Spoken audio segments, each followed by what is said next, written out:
नमस्कार मंडळी, आपल्या खानदेश बैलगाडा यूट्यूब चॅनलवर सगळ्यांचे स्वागत आहे. लाईक, सबस्क्राईब आणि फॉलो करायला विसरू नका.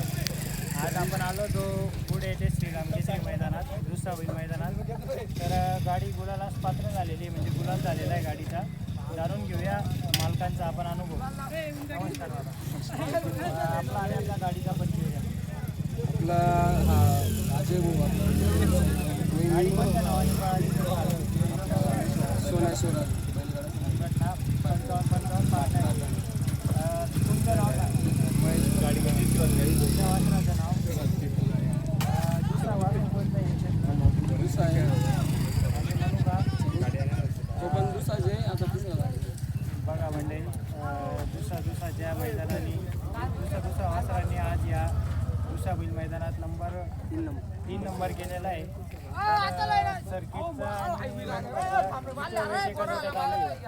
फर्स्ट टाइम आलं फर्स्ट टाइम एका जोट्यात आले आणि गुलालाच पात्र झालेले.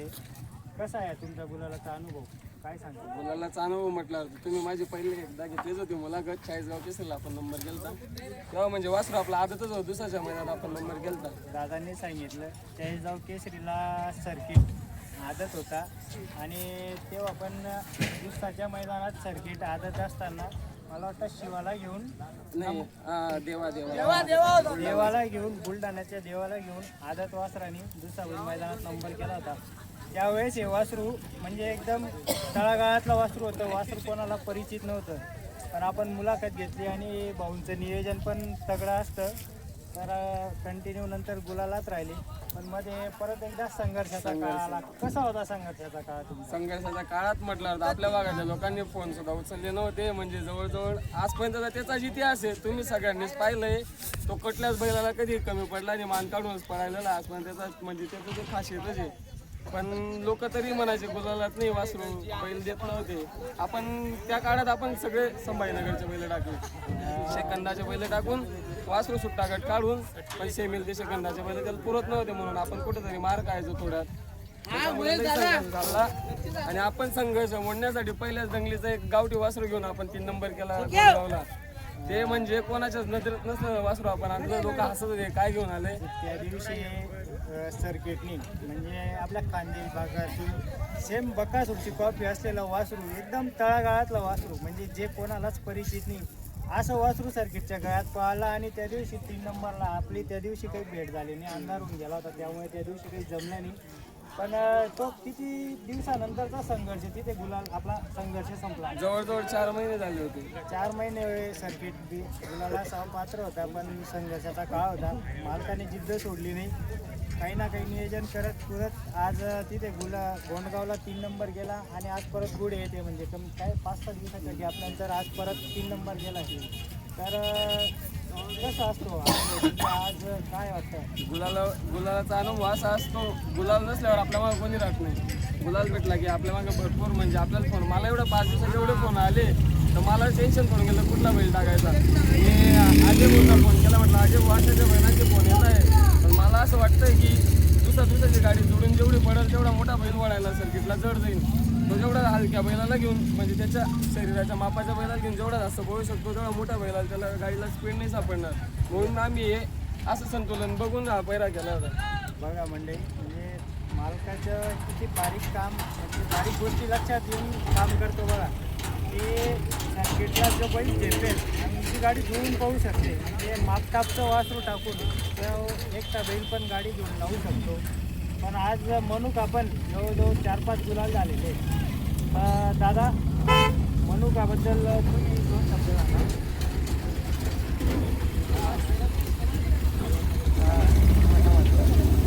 काय आपला मनुका कुठून खरेदी केला होता? मनुका 40 जाऊन घेतला होता. आपण यांच्याकडे मनुका केव्हा झाली ती खरेदी? आता 3रा झालेला आहे मनुकाने.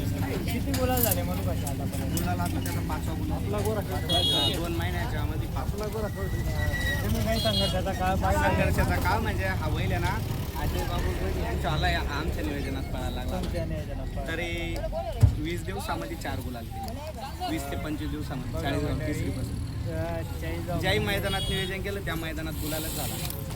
म्हणू का जवळपास म्हणजे आता कंटिन्यू चौथा मैदान आहे की गुलालाच पात्र आहे. म्हणजे एका महिन्यात 4 गुलाल केलेले आहे. आता शिवासू चौथा आहे. कोणत्या खांदी पाहता आपला म्हणू का? हा डावी उजवी दोन्ही खांदी पडतं पब्लिक पडतं. मग मागणी झाली तर असेल ना म्हणू का? मागणी झाली आहे पण मग सध्या नाही द्याच. गुलाल चालू आहे. हा गुलाल चालू आहे. मागणी जर काही समजा त्यांच्या मनासारखे पैसे आले तर देऊ पण शकते. देऊ शकता. हा बघा मालकाला जी योग्य किंमत वाटेल आणि त्यांच्या अपेक्षेप्रमाणे जर किंमत आली तर म्हणू का ते देण्यास तयार आहेत. कारण की हे क्षेत्र असं आहे की एका वासरावर किंवा एका बैलावर थांबून राहणं शक्य नाही आहे. एक कंटिन्यू म्हणजे कुठेतरी बैलाचा वेळ बदलत असतो.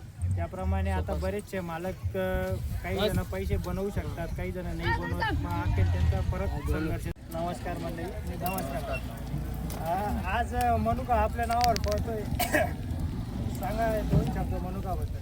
बघा बैलगाडा क्षेत्र जर म्हटलं तर वैयक्तिक स्वतःच्या नावासाठी लोक भरपूर मनुका आरोनीचा अजय बागुल आणि आमचे सरकार बैलाचे मालक हे दोघांचं नियोजन करत असतात. पण वैयक्तिक त्यांनी आम्हाला म्हणजे आम्ही कोणत्याही प्रकारचं योगदान देत असतं. आमचं ते कधी सुट्टीला जमत माझं काही नियोजन होत बैलांचे आजीभाऊ करून देत असतात. परंतु त्यांचे जेवढं बोलावं तेवढं म्हणजे काय बोलावं आज शब्दसुद्धा निघत नाही माझ्याकडनं. एका मित्राच्या नावावर बैल पळवतं आमच्या संघटनेच्या नावावर खूप मनस्वी आभार आहे. आणि बैलांनी बी एक सार्थक करून दिलं. तेव्हापासून आमच्या नावावर बैल पळायला लागला आहे तेव्हापासून या बैलांनी 5 गुलाल दिले. बघा मंडळी, मालक अजय भाऊ नियोजन करते. मालक आपल्यासोबत दादा नाव नाव अजय बाबू. हे मालक आहेत मनुकाचे अजय बाबू. नियोजन करते अजय सगळे नोईनी.